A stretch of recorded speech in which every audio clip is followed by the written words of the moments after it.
Not all towers use lighting systems for daytime visibility. Towers marked with alternating bands of aviation orange and white are classified under FAA Style A.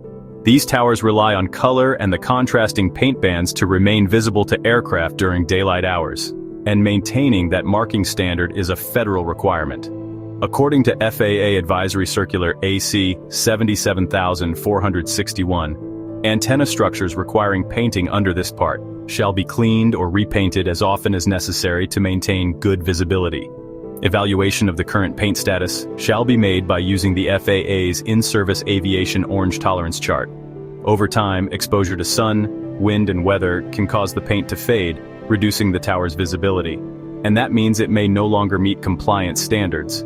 That's why regular paint inspections are critical. The FAA recommends on-site inspections at regular intervals with a paint chart, testing on the top half of the tower.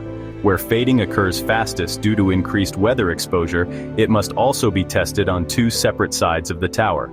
Inspectors must perform a paint color test using the FAA's in-service aviation orange tolerance chart, which expires 1 year after its initial service date.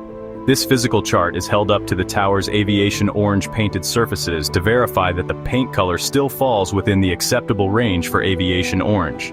The paint must be tested for the light limit on Chart 1 and for the dark limit on Chart 2. If the color has faded beyond the limits of the tolerance chart, the tower must be cleaned or repainted to restore compliance. Here's an example of a passing paint inspection. Here is an example of a failing paint inspection. It is recommended that all findings from the inspection be documented with photos and written reports, and those records should be kept on file.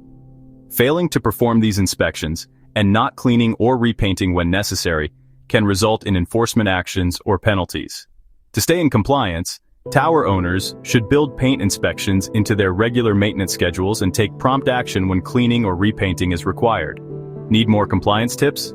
Stay tuned for our next episodes, and as always, don't forget to like and subscribe. Stay safe and stay compliant.